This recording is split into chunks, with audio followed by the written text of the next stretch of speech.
हे अन्तर्जायमानो बहुधा विजायते तस्य योनिं परिपश्यन्ति धीरा तस्मिन् तस्थुर्भुवनानि विश्वा ॐ पुण्डरीकं नवद्वारं त्रिभिर्गुणेभिरावृतं तस्मिन् तद्यक्षमात्मन्वत्तद्वै ब्रह्मविदो विदुः ॐ शान्तिः శాంతి ఓం. సత్యాల ప్రకాశము అధ్యాత్మ సత్సంగానికి వచ్చేసినటువంటి వారందరికీ నమస్తే, స్వాగతం, సుస్వాగతం. నమస్తే ఆచార్య.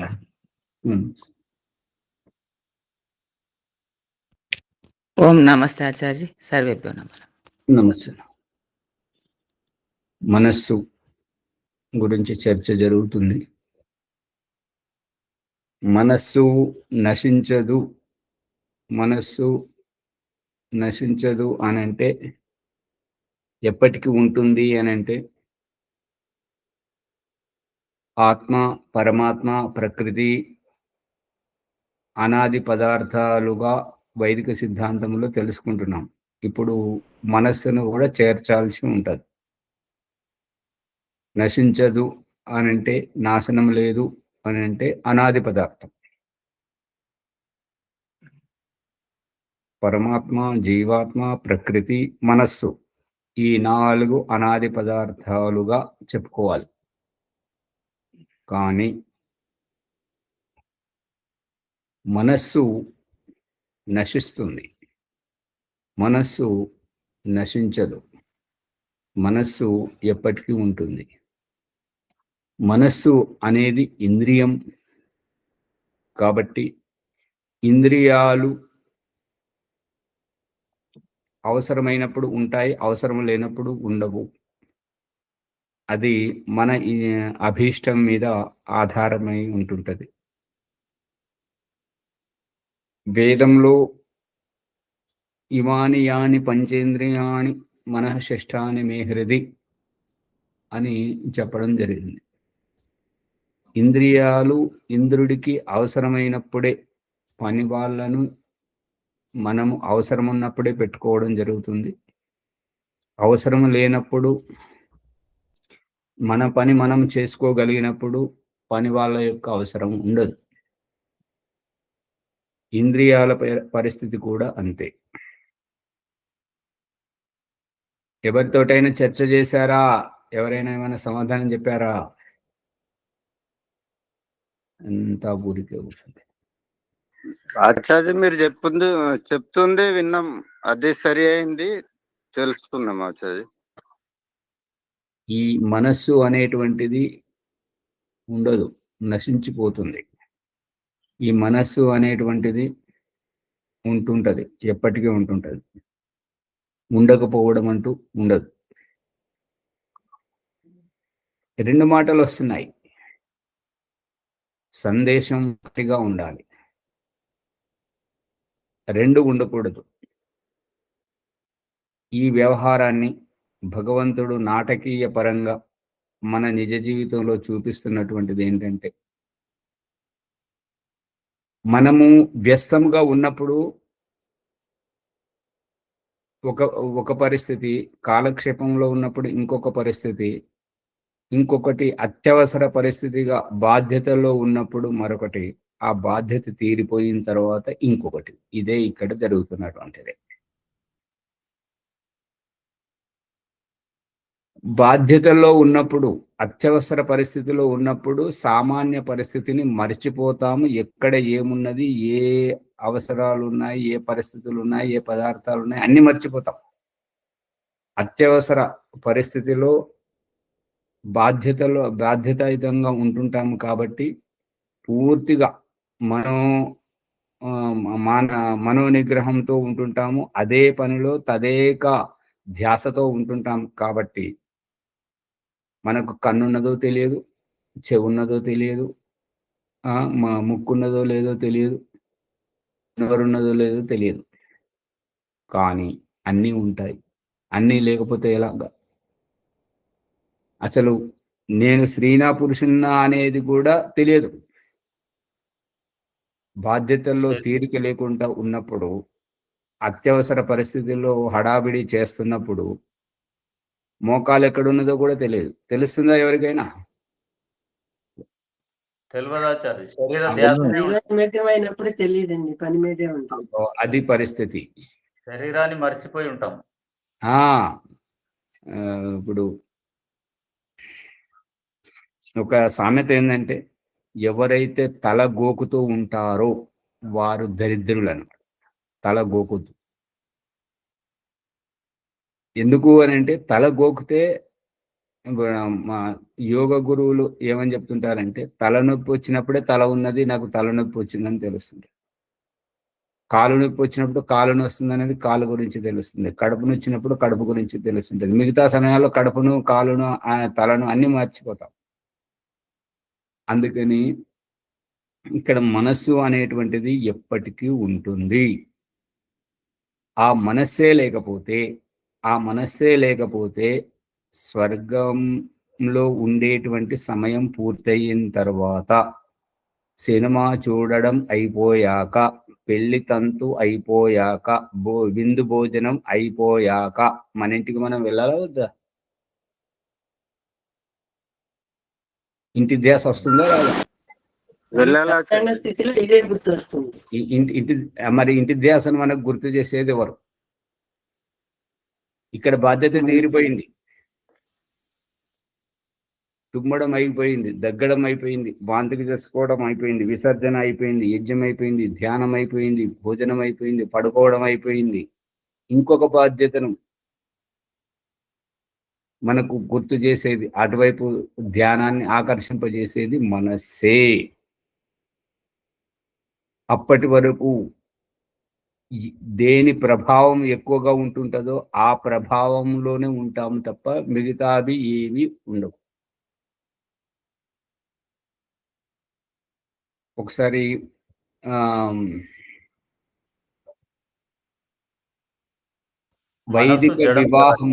వైదిక వివాహము బోయినపల్లి నుంచి మోహిడిపట్నం. బోయినపల్లి ఎక్కడుంది, మోహిడిపట్నం ఎక్కడుంది? పురోహితుడు మూర్ఖత్వంతో పురోహితుని దగ్గరికి వెళ్ళి ముహూర్తం పెట్టుకుంటే, ఆ పురోహితుడు ముహూర్తం పెట్టింది ఎప్పుడు అని అంటే 10:30కు మంగళసూత్రం కట్టాలి. ఇంట్లోంచి బయలుదేరడానికి ఏంటంటే 10 నిమిషాల కంటే ముందు బయలుదేరితే అమ్మాయో అబ్బాయో లేదంటే అమ్మ నాన్నను ఎవరో పోతారు. ఈ రకంగా భయం పెట్టాడు. బోయినపల్లి ఎక్కడుంది, మోహిడిపట్నం ఎక్కడుంది? ఈ ట్రాఫిక్ ఎవరి మన వ్యస్తంగా ఉన్నదంటే ఎవరు ఊరుకుంటారు? ఎవరి హడావిడిలో వారు ఉంటారు. అందరినీ దాటుకుంటూ ఆ 10:30కు మోహిడిపట్నం ఫంక్షన్ హాల్కు చేరుకోవాలి. అక్కడ మంగళసూత్రం కట్టాలి. జరిగేది ఆ పురోహితుడు ఎందుకు అట్లా పెట్టాడు అని అంటే, అది పౌరాణిక వివాహం చేయించట్లేదు, ఆర్య సమాజ వివాహం చేస్తున్నారు, వైదిక వివాహం చేసుకుంటున్నారు. దీంట్లో నాకు వచ్చేదేంటి? అది పురోహితుని స్వార్థం. ఇప్పుడు ముందు బయలుదేరితే ఇప్పుడు అమ్మ నాన్నను పోతారు, లేదంటే పెళ్లి కూతురు పెళ్లి కొడుకు పోతారు, ఎవరో పోతారు. ఇప్పుడు ఏం చేయాలి? పురోహితుని దగ్గరికి పోయి ముహూర్తం పెట్టుకుంటే ఆ భయం పెట్టాడు. ఇప్పుడు అక్కడికి వెళ్ళి ఏదో హడావిడిలో చేరుకునేసరికి దాదాపుగా 11:30 అయింది. ఇప్పుడు ఏం చేయాలి? ఎదురుకోళ్ళు లేవు, ఏమీ లేవు. వెళ్ళగానే ముందు తాళిగట్టం, తర్వాత చేసుకుందాం. 10:30కు కట్టాల్సినటువంటి మంగళసూత్రం 11:30కు కట్టించింది. అంటే ఈ ముహూర్తానికి పోతే వైదికంలో ఏముంటుంటుందంటే అనుకూలంగా, మనకు అనుకూలమైనటువంటి పరిస్థితి. ఈ తిథి ముహూర్తాలు మన కోసం, లైట్ మన కోసం, ఫ్యాన్ మన కోసం, గాలి మన కోసం, సూర్యుడు ఉదయించడం అస్తమించడం మన గురించి, నక్షత్రాలు మన గురించి, భూమి తిరగడం మన గురించి. మనం వాటి గురించి కాదు. తిథి నక్షత్రాల సాకుతోటి, ముహూర్తాల సాకుతోటి మన జీవితాన్ని బలి చేసుకోవద్దు. ఇది అజ్ఞానం అని ఇక్కడ చెప్పడం జరిగింది. అయితే ఈ ప్రకరణానికి, ఇప్పుడు మనం చెప్పుకుంటున్న ప్రకరణానికి సంబంధం ఏంటంటే, ముక్తికి వెళ్ళేటప్పుడు ఇంద్రజీతులు అవ్వడం ఇంద్రియాలను ఈ యొక్క అష్టచక్రాల పేరుతోటి యొక్క ఇంద్రియాలను వశీకరించుకొని ఇంద్రియాలతో పని లేకుండా ఇంద్రుడు తన స్వయం ప్రతిపత్తితోటి ముందుకు వెళుతున్నప్పుడు స్వర్గానికి వెళ్ళినప్పుడు దయానంద సరస్వతి 9వ సముల్లాసంలో బంధమోక్షముల ప్రకరణంలో రాస్తున్నాడు ఏంటంటే ఆరంభంలో కాబట్టి చూడాలనుకున్నప్పుడు చూస్తాడు, వినాలనుకున్నప్పుడు వింటాడు, మననం చేయాలన్నప్పుడు మనసు, ఈ యొక్క చూడాలనుకున్నప్పుడు కళ్ళు, శ్వాస తీసుకోవాలన్నప్పుడు ముక్కు, వినాలనుకున్నప్పుడు చెవులు, ఈ రకంగా ప్రతి ఒక్క ఇంద్రియం యొక్క అనుభూతి జరుగుతుంటది. అంతేగాని వాటి మీదనే ఆధారపడి ఉండడు అనేది తాత్పర్యం. దేహమే ఉండదు, ఇంద్రియాలే ఉండదు, కానీ ఇంద్రియ అనుభూతి కలుగుతుంటది. నేను కళ్ళతో చూస్తున్నాను, నేను ప్రత్యక్షంగా చూస్తున్నాను అనేటువంటిది. ఇప్పుడు మనం ఒక బాధ్యతలో ఉన్నాము, ఆ బాధ్యత అయిపోగానే మళ్ళీ మన ఇంటి వైపు గుర్తొస్తుంది, మన ఇంటి పరిస్థితులు గుర్తొస్తాయి, ఏ బస్సుకు వెళ్ళాలో గుర్తొస్తుంటది, ఎలా వెళ్ళాలో గుర్తొస్తుంటది. కానీ బాధ్యతలో ఉన్నప్పుడు అవి ఏవి రావు. స్వర్గంలో ఉన్నప్పుడు ఆరంభంలో అనుభవించడం, తర్వాత స్వర్గ సుఖమును భగవంతునితో పాటు ఉండి, ఒక తండ్రితో పాటు కొడుకు ఉండి తండ్రి చేసేటువంటి వ్యాపారము, ఉద్యోగము, ఆ పంట పొలములు, అవన్నీ వ్యవహారం అంతా చూస్తుంటాడు. అదే విధంగా భగవంతునితో పాటు ముక్తిని పొందినటువంటి జీవాత్మ సృష్టి ఉత్పత్తిని, ప్రళయాన్ని, సృష్టి వ్యవస్థను నడిపించేటువంటి దానిని, ముక్తాత్మలను అన్నింటినీ చూస్తాడు, కలుసుకుంటాడు.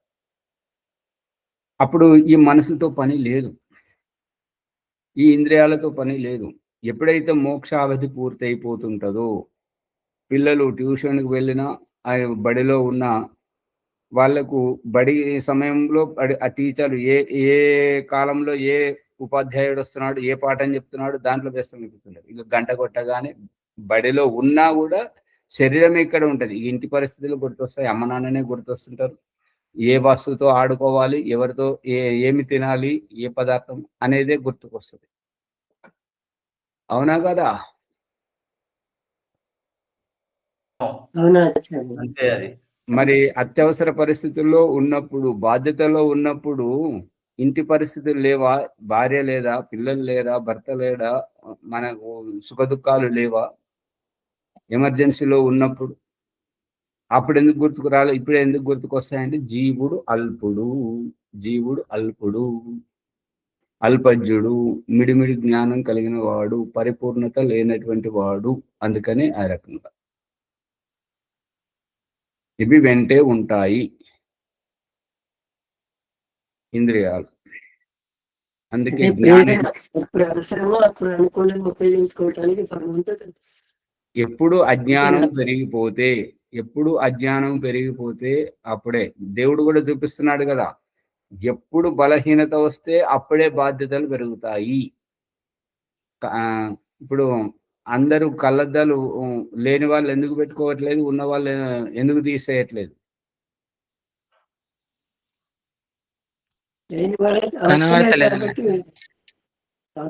దేవుడు ఏమంటున్నాడు అంటే, బలహీనత ఉన్నది కాబట్టి బాధ్యత ఆ కళ్ళద్దాలను పెట్టుకోవాల్సిందే, నడవలేకపోతున్నప్పుడు కర్ర పట్టుకోవాల్సిందే, వినపడినప్పుడు మిషన్ పెట్టుకోవాల్సిందే. అవును, అది మరి వినవస్తున్నప్పుడు మిషన్ ఎందుకు పెట్టుకుంటారు, కనబడుతున్నప్పుడు కళ్ళద్దాలు ఎందుకు పెట్టుకుంటారు, మంచిగా నడవగలిగినప్పుడు, పరిగెత్తగలిగినప్పుడు కర్ర ఎందుకు పట్టుకుంటారు? పట్టుకోరు. అది అందుకని ఈ ఇంద్రియాల అవసరాన్ని బట్టి ఉంటుంటాయి, నిర్వీర్యం. అవి వాటి గురించి మర్చిపోతాం వాటి అవసరం లేనప్పుడు. బట్టలు ఎంతో ఇష్టపూర్వకంగా తెచ్చుకుంటాం, కానీ వాటిని ఒకసారి వేసుకున్న తర్వాత మళ్ళీ ఉతికి మంచిగా దాపెట్టుకుంటాం, వాటి గుర్తే రాదు. మామూలు వస్త్రాలు వాడుకుంటాం, మళ్ళీ ఎప్పుడైనా వెళ్ళాలన్నప్పుడు మళ్ళీ అవి గుర్తు వస్తాయి. ఇది తాంబేలు తన అవయవాలను అవసరం వచ్చినప్పుడు బయటికి తీస్తారు. అదే ఏదైనా అంతే. ఏదు అంటే ముళ్ళ పంది కూడా అంతే కదా, ఏదైనా అంతే, అవసరాన్ని బట్టి చేసుకుంటాం. ఇప్పుడు మన ప్రకరణలోకి వెళితే, అంటే ఇక్కడ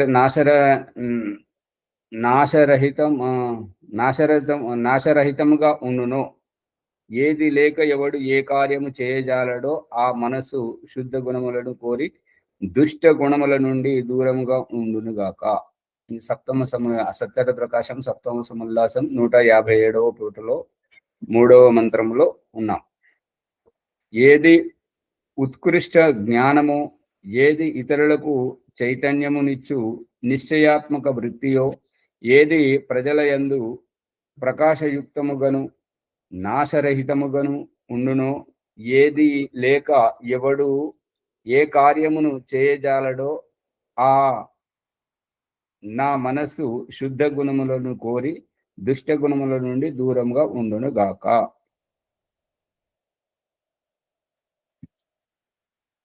ఏ నేదం భూతం భువనం భవిష్యత్ పరిగృహీతమృతేన సర్వం ఏన యజ్ఞస్థాయతే సప్తహోతా తన్మే మనః శుభ సంకల్పమస్తు. ఓ జగదీశ్వర, యోగులందరూ దేని మూలమున ఈ భూత భవిష్యత్ వర్తమాన వ్యవహారములను అన్నింటినీ తెలుసుకొనుచున్నారో, ఏది నాశరహితమో, జీవాత్మను పరమాత్మతో కూర్చి అన్ని విధముల త్రికాలజ్ఞునిగా చేయుచున్నదో, దేనియందు జ్ఞానము క్రియము ఉన్నవో, దేనియందు పంచ జ్ఞానేంద్రియములను బుద్ధియు ఆత్మయు కూడియుండును, యోగరూప యజ్ఞము దేనితో వృద్ధి చెందుదురో అట్టి నా మనస్సు యోగ విజ్ఞానయుక్తమై అవిద్యాది క్లేశముల నుండి దూరంగా ఉండునుగాక.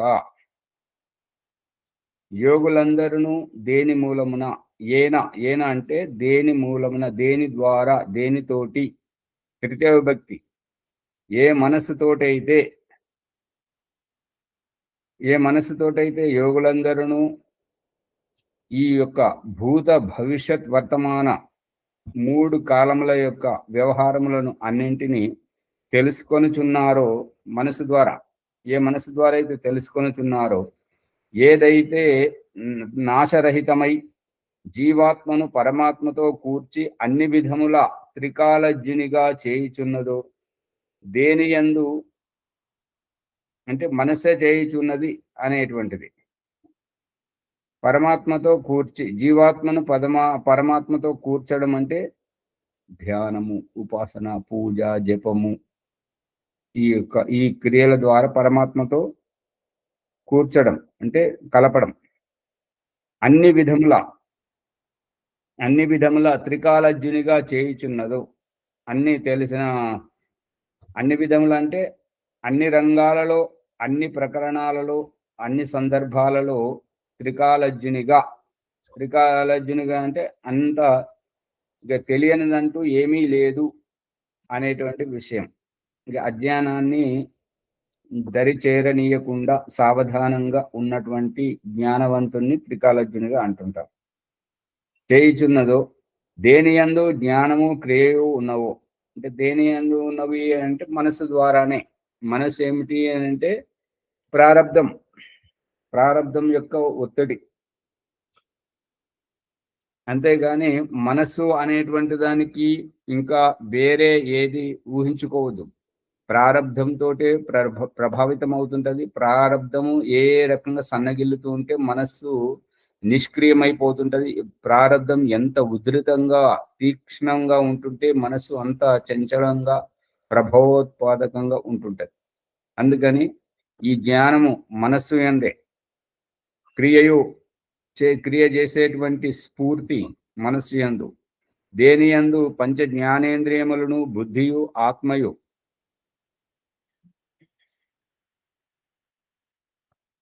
ఆత్మయు కూడి ఉండును. అంటే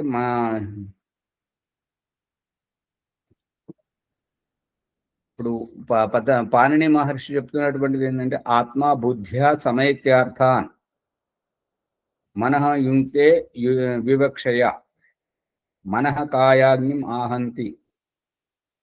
ఈ యొక్క శబ్దము ఎట్లా తయారవుతున్నది దేహంలో అనేదానికి, శబ్దము మాట్లాడాలి అని అనుకున్నప్పుడు ఆత్మ వెళ్ళి బుద్ధితోటి, బుద్ధి వెళ్ళి మనసుతోటి, మనసు వెళ్ళి ఈ ఇంద్రియాలతోటి, ఇంద్రియాలు వెళ్ళి ఈ యొక్క ఈ ఆత్మ బుద్ధ్య, ఆత్మ ప్రథమ వ్యక్తి ఏకవచనం, బుద్ధ్య తృతీయ వ్యక్తి ఏకవచనం, ఆత్మ బుద్ధితోటి సమేత్య కలిసి సంపర్కం చేసి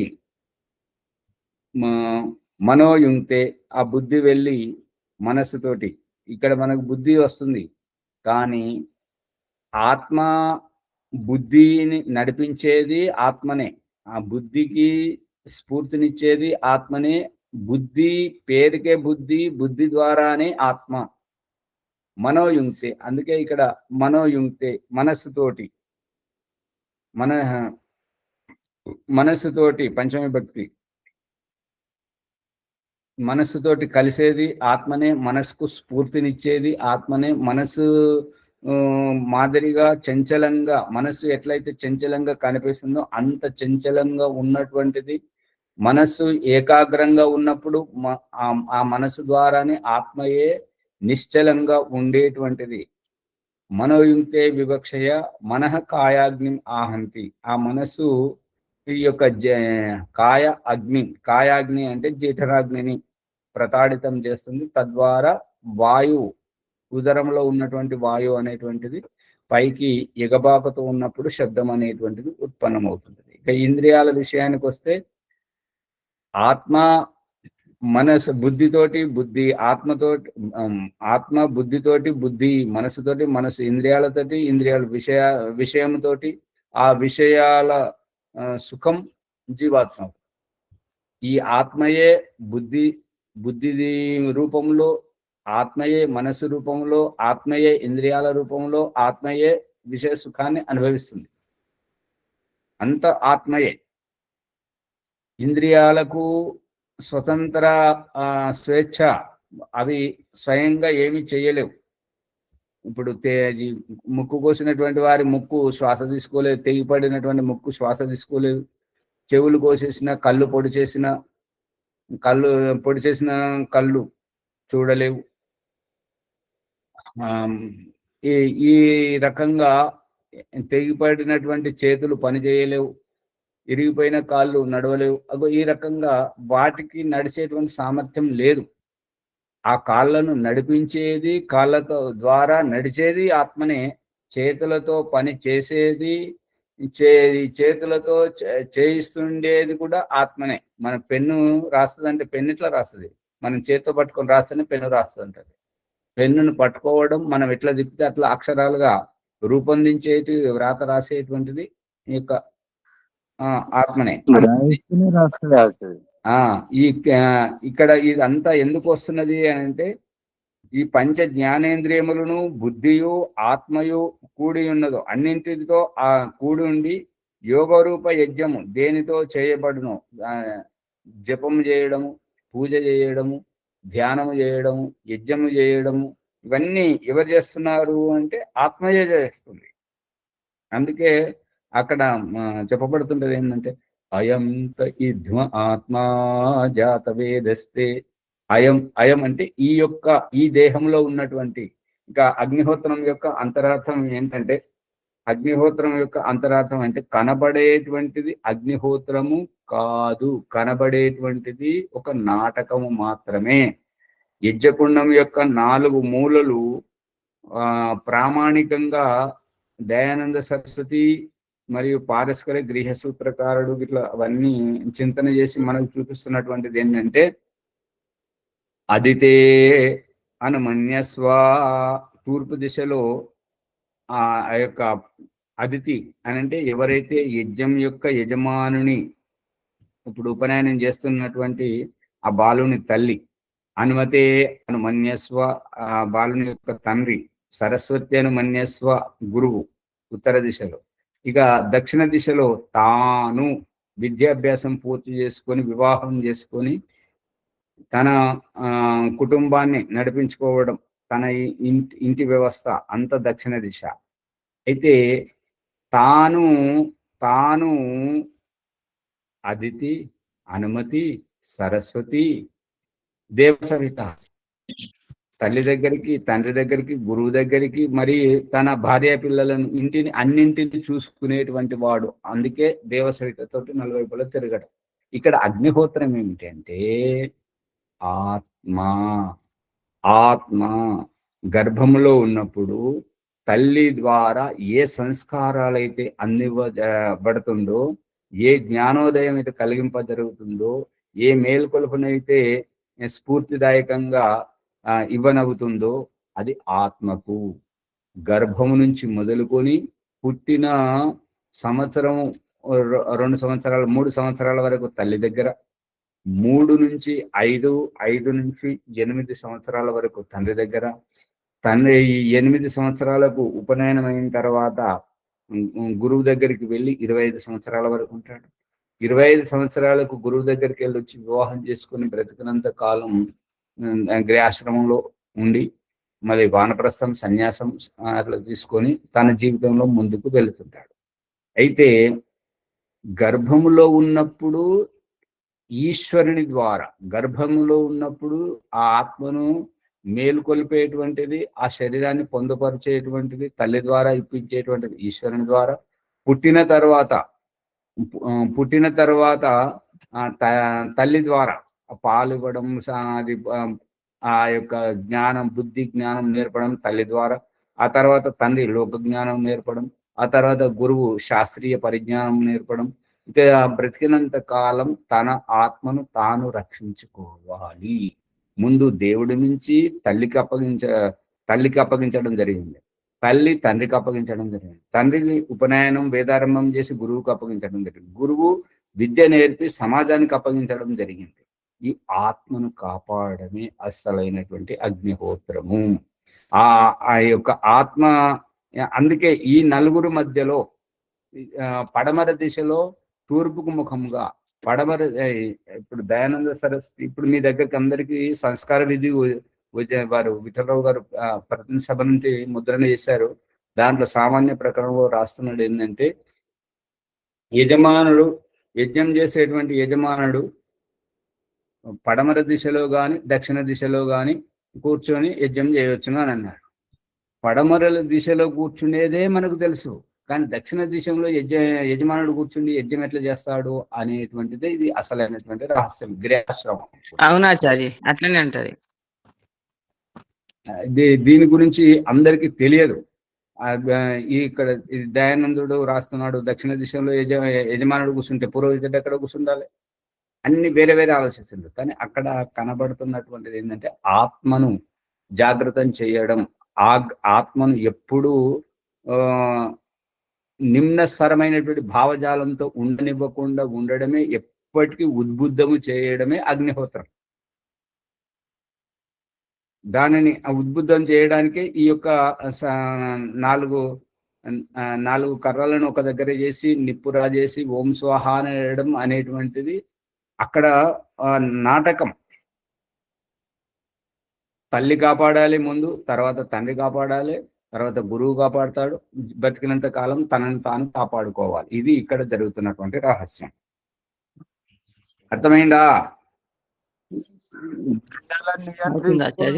ఎవరికైతే ఈ యొక్క అంతరార్థం అర్థమవుతుంటుందో వారే నిజమైనటువంటి అగ్నిహోత్రం తెలిసిన వారు, అగ్నిహోత్రం చేసిన వారు అవుతారు. కేవలం ఆ నిప్పు దగ్గర, ఆ యొక్క ఓం స్వాహ ద్రవ్యం దగ్గర ఉండి పూజనీయ ప్రభు వైదిక ధర్మకి జయ అని గాయత్రి మంత్రాన్ని స్టిక్కర్ అంటేసుకున్నంత మాత్రాన ఆర్య సమాజికులు అనుకోవడం అది వారి భ్రమ మాత్రమే అవుతుంది. ఇది అందుకే కర్మకాండ కాదు, ఇది వైదికం అనేటువంటిది మన ఆత్మ గురించి, ఆత్మికోన్నతి గురించి, మన అభ్యుదయం గురించి, మన ఆత్మ భవసాగరాన్ని తరింపజేయడానికే ఈ వైదికంలో ఉన్నది. వేరే ఇతర మత సంప్రదాయాలు అది ఈ వైదికానికి భిన్నమైనటువంటిది. అవైదికం అది అంత కాలక్షేపం. ఇంతవరకు తెలియలేదు ఆచార్య ఇట్లా అని. అది మరి చెప్తే తెలుస్తుంది. ఇంకా చాలా మంది తెలియదు కూడా. ఈ విషయాన్ని చర్చించి అందరికి చెప్దామంటే అతను లేదు నేను పిహెచ్డి చేయాలి, వాళ్ళు చేసిందే నేను చేస్తాను అని చెప్పేసి అట్లా అని ఊరుకున్నాడు. అందుకే నడవట్లేదు. ఎవరైనా దొరికినప్పుడు మళ్ళీ ప్రారంభిద్దాం హిందీలో. ఎగ్జామ్స్ లో ఇటువంటి అట్లా ముందుకు వస్తారంటే వాళ్ళందరూ విని కొంత తెలుసుకుంటాం ఆచార్య. అదే సరి సమానంగా ఉంటేనే కదా దాన్ని. ఇక చెప్పే వాళ్ళ దగ్గర లేకపోయినా చేసే వాళ్ళకి అసలే తెలియదు కదా ఆచార్య. అంతే అంతే. అందుకనే ఇప్పుడు ఈ సమాజంలో జరుగుతున్నటువంటి అపరాధాల గురించి ఈ పాపం ఎవరికి అని అంటే పండితులకే. వీరు ఎప్పటికప్పుడు చెప్పని వాళ్ళకి తెలియదు కదా ఆచార్య. ఎప్పటికప్పుడు ఈ పండితులు విద్వాంసులు అనేటువంటి వాళ్ళు సమాజాన్ని మేలుకొల్పుతున్న సందేశాలు ఎప్పటికప్పుడు ఉపదేశిస్తుంటే సామాన్య ప్రజలు జ్ఞానవంతులై ఉంటారు. వీళ్ళు చెప్పకపోయేసరికి వారు చేయాల్సింది చేస్తుంటారు అన్నట్టుగా. అందుకే మనము ముందు అది 6వ సముల్లాసంలో తెలుసుకొని వచ్చాం ఏంటంటే, సామాన్య ప్రజలకు ఏ శిక్ష అయితే పడుతుందో అదే పండితుల దగ్గరికి విద్వాంసుల దగ్గరికి వస్తే అది ఇంకా 10 పెరుగుతూ వచ్చింది చూపించారు కదా, దాని గురించి ఇది. ఓం ఆచార్య. ఓం. అవునాచార్య, అదే చెప్పారు ఆచార్య. చెప్పండి మునిగారు. ఇప్పుడు ఈ మంత్రము లోపల ఏ నేతం భూతం అనే ఇప్పుడు ఈ 4వ మంత్రము లోపల మనసుకే ప్రాధాన్యం ఇచ్చి అన్ని మనసే చేస్తున్నది, మనసు లేకుంటే జీవాత్మ ఈశ్వరుడు కనబడనే విషయం చెప్తున్నారు. దీని ఉద్దేశం ఏంటి? మన మనసు జడమా చేతనమా? జడం. జడ పదార్థము చేతననే మరి పురిగలుపుతుందా, కలుపుతుందా? చేతనం జడము కలుపుతా, జడం చేతనం కలుపుతా అనేటువంటి ఇక్కడ లోతైన రహస్యం చెప్పాలా? ఇది ప్రశ్న చాలా లోతుగా వచ్చింది. ఇలాగా ప్రశ్నిస్తే ఇంకా మన పురోగతి సాగుతుంది. స్త్రీత్వం ఏంటి, పురుషత్వం ఏంటి, కుంటితనం ఏంటి, గుడ్డితనం ఏంటి, ఇవన్నీ ఈ కుంటితనం, అవిటితనం, మూగతనం, స్త్రీత్వము, పురుషత్వము, ఆత్మ స్త్రీ కాదు, పురుషుడు కాదు, నా లింగం ధర్మ కారణం. ఆత్మకు స్త్రీ కాదు, పురుషుడు కాదు. కానీ దేహంలోకి వచ్చాక స్త్రీ అని, పురుషుడని, నపుంసకుడని, పశుపక్షి, కుంటిది, గుడ్డిది అని ఏ రకంగా కనిపిస్తుంటుంది. ఈ మనస్సు కూడా అలాంటిదే. ఈ దేహము ద్వారానే కదా ఈ యొక్క కర్మఫలాన్ని అనుభవించడానికి స్త్రీగా పుట్టింటి నుంచి మెట్టినింటికి రావడం. ఈ దేహం ద్వారానే కదా తాను ధర్మార్థ కామమోక్షాలను సిద్ధింపజేసుకోవడానికి నీవు నాతో ఏకీభవించి నేను ధర్మార్థ కామమోక్షాలను సిద్ధింపజేసుకోవడంలో నాకు సహకరిస్తావా అని చెప్పేసి స్త్రీని పెళ్లి సాకుతోటి తన దగ్గరికి తెచ్చుకొని ఆ స్త్రీకి ఇల్లును అప్పగించి సంతానాన్ని స్త్రీకి చేతిలో పెట్టి తాను ధర్మార్థ కామోక్షములు చేసుకుంటున్నటువంటి పురుషుడు, వానప్రస్థ సన్యాసం తీసుకొని ముందుకెళ్తున్నటువంటి పురుషునికి ఈ దేహం, స్త్రీ దేహం గాని పురుష దేహము గాని ఇది జడము దేహమే అయినా ఏ రకమైతే సహకరిస్తుందో ఈ మనస్సు కూడా అంతే. ఈ మనస్సు కూడా జడమే. మనసు చైతన్యం కాదు. భగవంతుణ్ణి ఈ యొక్క మనసు ప్రాప్తింప చేస్తుంది అని అంటే మనస్సును నడిపించేది మనస్సు రూపంలో ఉన్నది ఆత్మయే అనేటువంటిది ఇక్కడ సారాంశం వైదికంలో చెప్పబడుతున్నటువంటిది. ఈ యొక్క ఇంద్రియముల ద్వారా ఇప్పుడు కన్ను గురించి, ముక్కు గురించి, కాళ్ళు చేతుల గురించి ఈ యొక్క ఆత్మయే ఇంద్రియాలను నడిపిస్తున్నప్పుడు మనస్సును కూడా ఆత్మయే నడిపిస్తున్నది. ఈ మనస్సు ద్వారా ఆత్మయే పరమాత్మ సాన్నిధ్యానికి చేరుతుంది. మనసు ద్వారానే ఆత్మ ఇంద్రియముల వరకు, ఇంద్రియాల ద్వారానే విషయం వరకు, విషయ భోగం వరకు వెళ్ళి అవిద్యతోటి బాధపడుతుంది, విద్యతోటి ఆనందిస్తుంది. ఇదంతా ఆత్మ ద్వారానే జరుగుతుంది. ఇది మనస్సుతోటి జరిగేది కాదు. మనస్సు ఇప్పుడు మీ ప్రశ్నకు సూటిగా సమాధానం ఎలాగనంటే, ఇప్పుడు ఈ బస్సు పోతుంది అని అంటారు. కానీ బస్సులో ఉన్న వారికి కనెక్ట్ అంటాడు హైదరాబాద్ వచ్చింది, హైదరాబాద్ వాళ్ళు రండి రండి అని నేను చెప్పేసి లేవండి అంటుంటాడు. హైదరాబాద్ ఎట్లా వస్తుంది? బస్సులో ఉన్న వారికేమో ఆ ఊరు వచ్చింది, పట్టణం వచ్చిందని చెప్పడం జరుగుతుంటుంది, వాళ్ళు అట్లా తెలుసుకుంటారు. కానీ ఆ బస్సు బయట ఉన్నవారు ఆ బస్సు వచ్చింది, బస్సు వెళ్ళిపోయింది అని అంటుంటారు. ఇప్పుడు ఆ ఊరు దాటిన తర్వాత ఏమంటారంటే అది హైదరాబాద్ వెళ్ళిపోయింది, నువ్వు ఇప్పటి వరకు ఏం చేసావు అని చెప్పేసి వాళ్ళ కండక్టర్ కోపానికి వస్తుంటాడు. ఆపినప్పుడు దిగాలి కదా అని. అంటే వెళ్ళిపోతుందా? వెళ్ళిపోదు. కానీ అక్కడ వ్యవహారం ఆ రకంగా.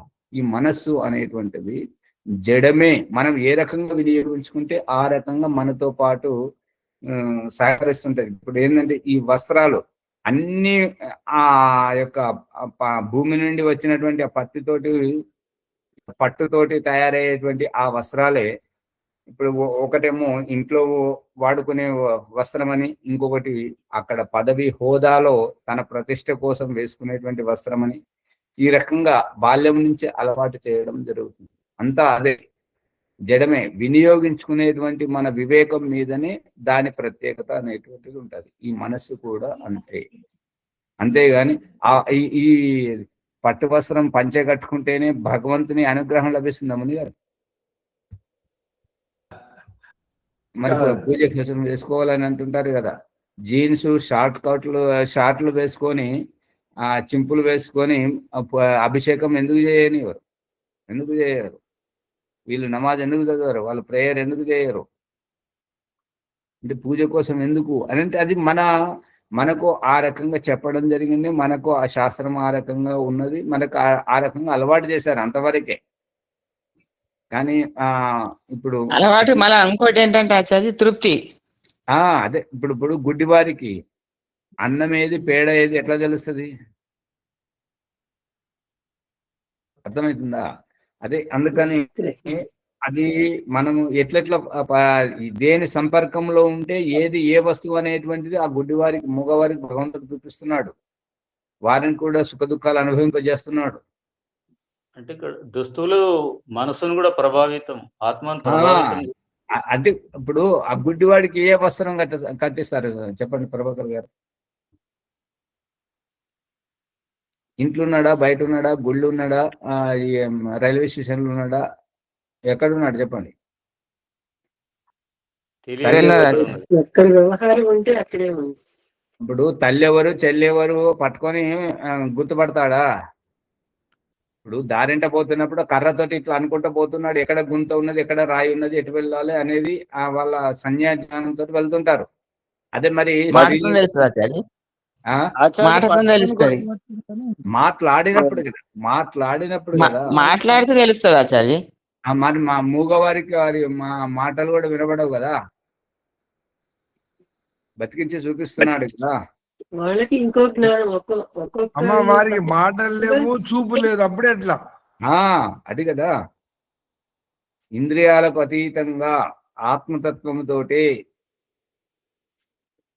వారు అన్ని ఊళ్ళకి వెళ్తారు, పెళ్లి శుభకార్యాలు అన్ని చేస్తుంటారు. వాళ్ళకి ఇక పరమాత్మ ఏం జ్ఞానం పెడతాడు ఆచార్య? మరి అతీంద్రియ జ్ఞానం. వినికిడి లేదు, మూడు లేనప్పుడు ఎట్లా? ఏది లేదంటే పరమాత్మ యొక్క జ్ఞానం ఏం పెడతాడు వారికి? అది ఒక్కొక్క ఇంద్రియాన్ని తొలగించి చూపు లేకుండా ఉన్న వారిని ప్రజ్ఞాచక్షు అని, మరి బుద్ధి లేకుండా అంటే వినికిడి లేకుండా ఉన్నప్పుడు వాళ్ళని చెవిటి వాళ్ళు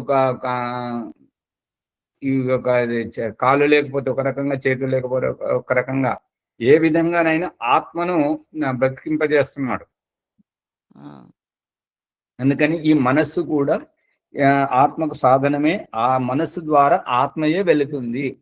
ఇప్పుడు ఇక్కడ ముఖ్యమైనటువంటిది ఏంటంటే ఆత్మకు మనస్సు అనేటువంటిది ప్రారంధం అని అనుకున్నప్పుడు కరెంటు ప్లగ్ లో వేలు పెట్టినా నిప్పును పట్టుకున్నా మనకైతే కాలుతుంది, మరి గుడ్డోళ్ళకు కూడా కాలుతుందా?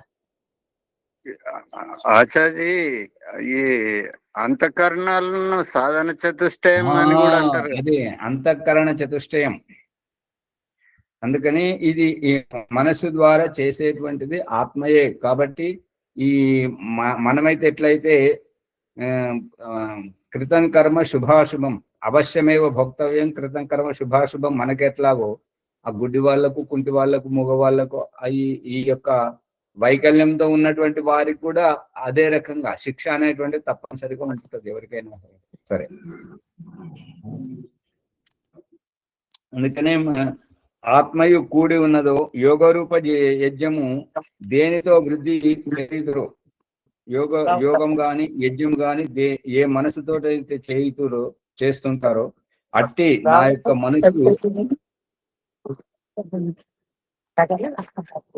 విజయదుర్గమ్మ గారు, శ్రీనివాసాచారి గారు ఆ మైక్ బంద్ చేయండి. ప్రణవమణి గారు మైకులు చూపించారు.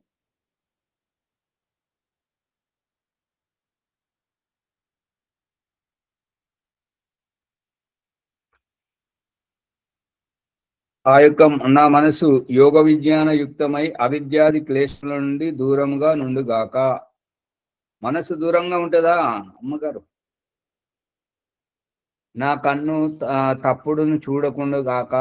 ఎవరైనా చంపేటప్పుడు, ఏ పశువునైనా చంపేటప్పుడు, ఎవరైనా బలత్కరించేటప్పుడు నా కళ్ళు చూడదు, నా చూపు దూరంగా ఉండాలంటే ఉంటదా? ఉంచితేనే ఉండదు ఆచార్య. ఉంచితే ఇప్పుడు ఇందాక భీమరావు గారు ప్రాణాయామం చేపిస్తే ఏమంటున్నానంటే, నడుము వెన్నెముక నిటారుగా ఉండి కాదు ఉంచితే.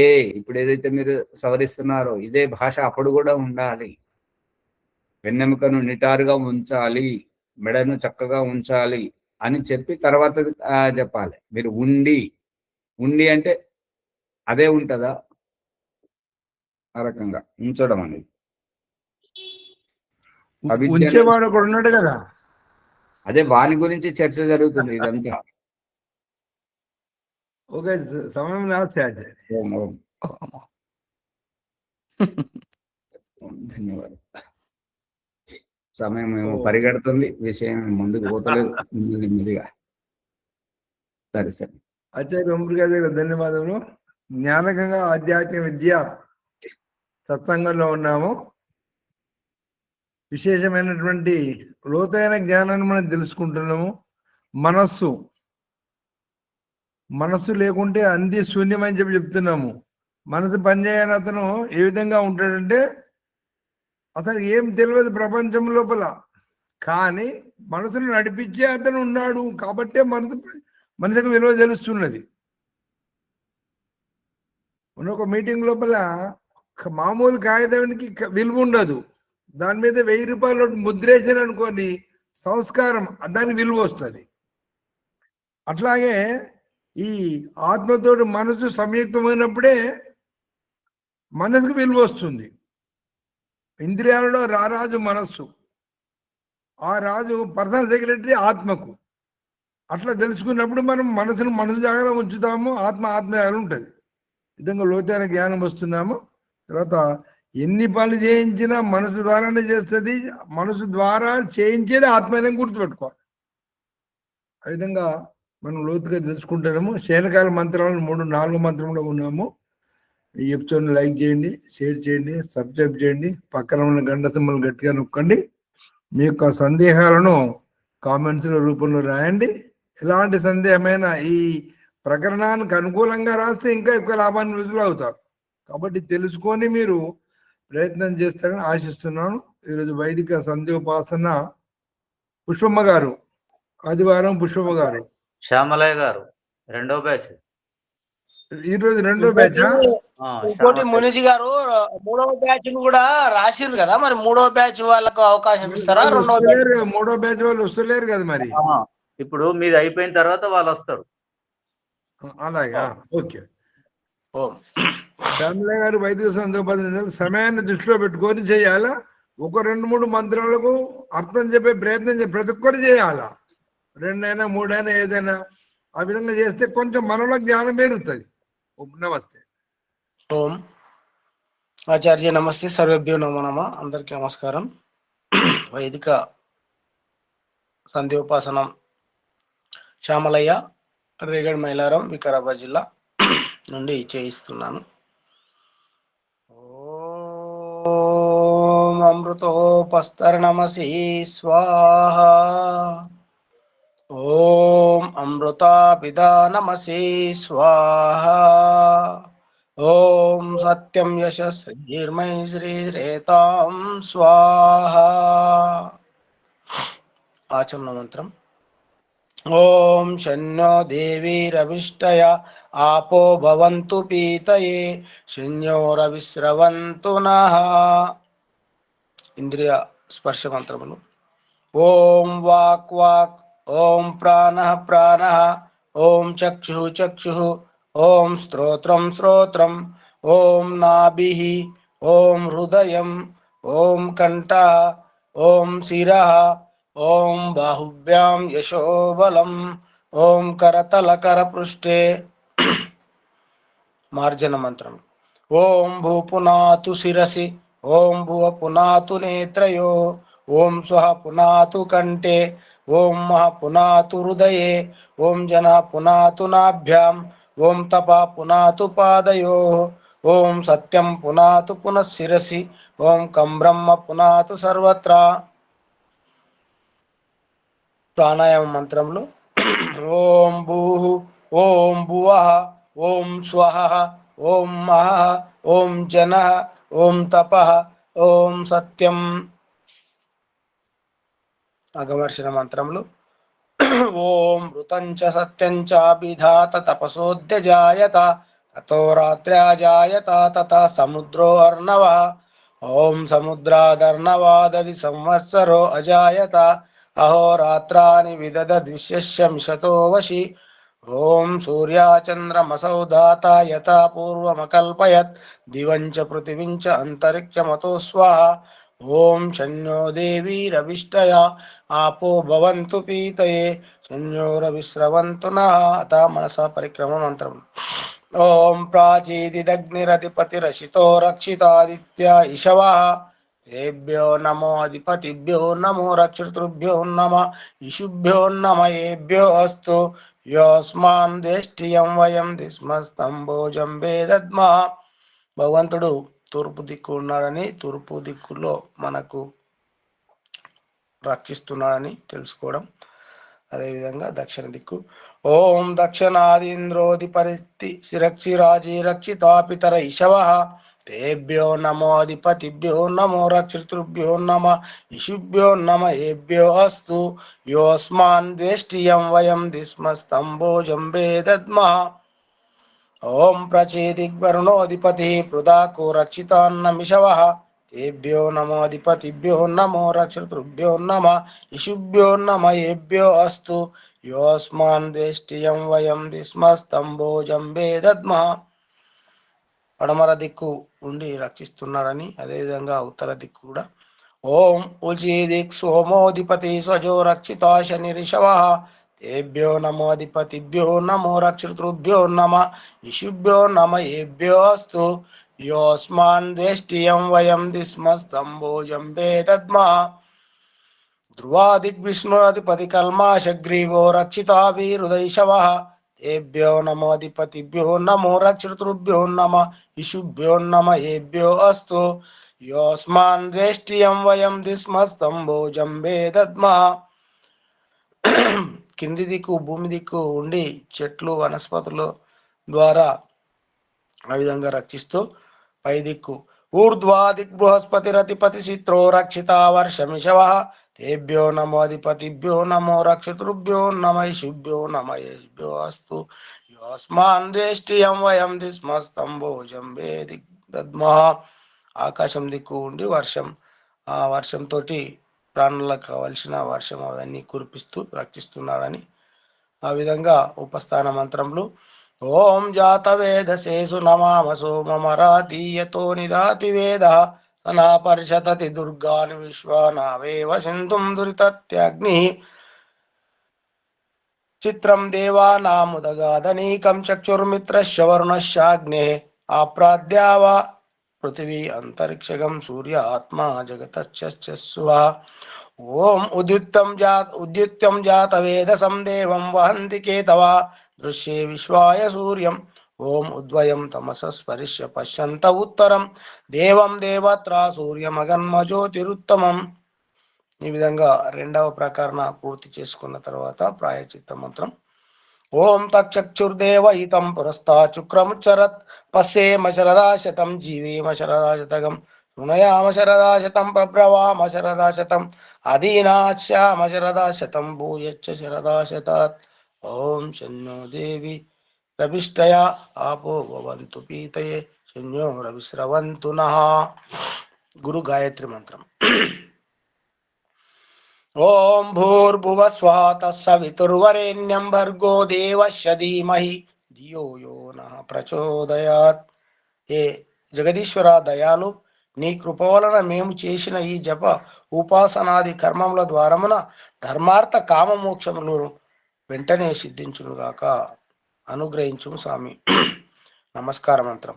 ఓం నమ శంభవాయ చ మయోభవాయ చ నమ శంకరాయ చ మయస్కరాయ చ నమ శివాయ చ శివతరాయ చ. ఓం శన్యో దేవీ రవిష్టయా ఆపో భవంతు పీతయే శన్యో రవిస్రవంతు నః. ఓం శాంతి శాంతి శాంతి. ఆచార్య నమస్తే. సర్వేభ్యో నమో నమః. అందరికీ నమస్కారం. శాంతి పాठ करो आचार्य.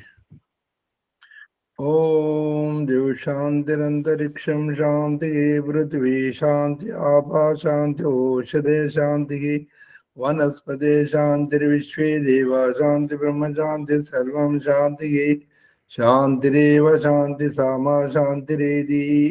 ओम शांति शांति शांति. श्रीभ्यो नमः.